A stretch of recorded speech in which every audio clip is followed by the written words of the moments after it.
Flash de mercados de AFI.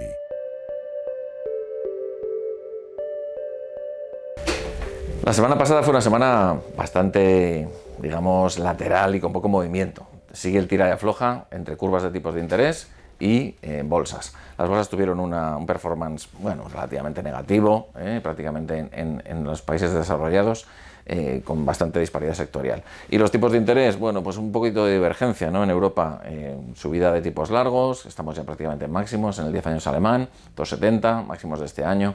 Y en Estados Unidos, sin embargo, hubo cierta moderación al hilo, ¿no? De los datos de consumo y renta personal que se publicaban el mismo viernes.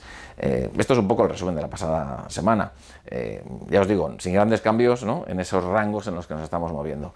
Durante el fin de semana, muchas novedades. En principio, elecciones en México e India, en ambos casos victoria de los incumbentes, es decir, de los partidos que estaban en el poder. En el caso de México tenemos a Sheinbaum, que tiene una fuerte ventaja sobre el segundo y que le puede permitir previsiblemente tener una mayoría muy amplia para implementar políticas que los últimos años de AMLO no han podido ser implementadas. En la India, el partido de Modi y la coalición que lidera también pueden sacar entre 350 y 400 escaños, y esto claramente es un voto de confianza para que continúen las políticas de atracción de inversión en infraestructuras, y lo está tomando muy bien los activos indios en esta apertura de la semana, ¿no? Subía el índice indio un 3,6%, el Nifty 50. Otros dos puntos importantes: el juicio de Trump. Ya sabéis, ¿no?, que ha sido declarado culpable el día 11 de julio, un día antes de la convención republicana. Vamos a tener la sentencia, se apelará, esto va a ser un proceso de muchos años, y la cuestión es si va a cambiar o no el signo del voto entre los republicanos, poco probable, o entre los independientes, un 10% de los votantes que podrían, ¿no?, que negar ese voto al Partido Republicano. Ya lo veremos. Ahora mismo el margen, sabéis que es muy estrecho, 45-44 van las encuestas, y por tanto, va a ser muy relevante lo que ocurra. Otros dos puntos relevantes, como os decía: el alto el fuego en Gaza, el plan estadounidense, que en principio no vuela por la parte israelí. El gobierno está muy presionado por las facciones más ultraderechistas dentro del Likud, y al final, lo que tenemos es un problema de que no encontramos la solución, que sería algo tremendamente positivo, ¿no? Vamos a seguirlo muy de cerca. Y por otro lado, de este fin de semana, dos puntos más de atención, os diría. El primero, la reunión de los ministros de la OPEP. Se mantiene el recorte. Arabia Saudí implementará otro 1 millón de barriles de recorte a partir de julio para intentar controlar, ¿no?, esas cuotas de producción en el mercado.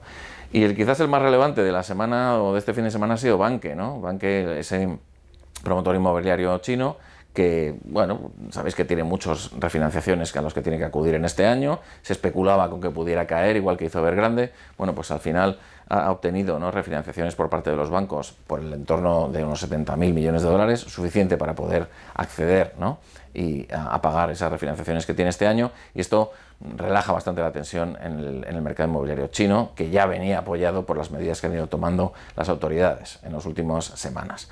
En todo caso, las políticas que lleva a cabo el gobierno chino nos parecen poco apropiadas. Claramente hay que poner un suelo en el mercado inmobiliario, pero realmente el problema está en la poca alegría que tiene la demanda doméstica, ¿no?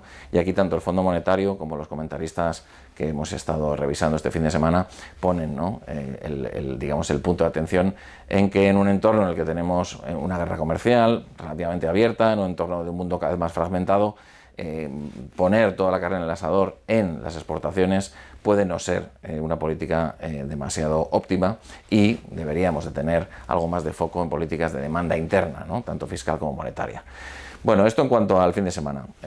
Citas para esta semana que empezamos, la verdad que tenemos BCE, claramente el jueves. Esperamos que baje los tipos y que dé ciertas pistas de cómo va a ir tomando las próximas decisiones, pero es muy poco probable que anuncie una senda, porque va a depender mucho de los datos, y por eso es muy relevante que tengamos claro cómo piensa el Banco Central que va a revisar las proyecciones para los próximos 2 años, ¿no? Creemos que va a haber una cierta revisión al alza del PIB para este año 24, estabilidad en el 25-26, y en la inflación, más división de opiniones en cuanto al 24, pero mantenimiento de esa senda de convergencia con la inflación del 2% en el 25-26. Y luego, no nos olvidemos, esta semana tenemos las elecciones al Parlamento Europeo, claves, ¿de acuerdo?, para Europa. una Europa que se juega su futuro, ¿no?, en un mundo en el que Estados Unidos y China pues están tomando decisiones que afectan claramente a Europa, y veremos, ¿no?, si ese giro hacia la derecha que se está esperando para el Parlamento Europeo, bueno, pues implica cambios en políticas comerciales, de defensa o incluso en temas de inmigración. Terminaremos la semana también con el dato de paro y salarios en Estados Unidos. Se esperan 190.000 empleos, es un dato más flojo que en los últimos meses, parecido al del mes pasado, y bueno, pues nos puede permitir ver que Estados Unidos se desacelera de forma moderada y lenta, lo cual no cambiaría demasiado las condiciones de mercado. Todo esto os lo vamos a seguir contando desde AFI Research.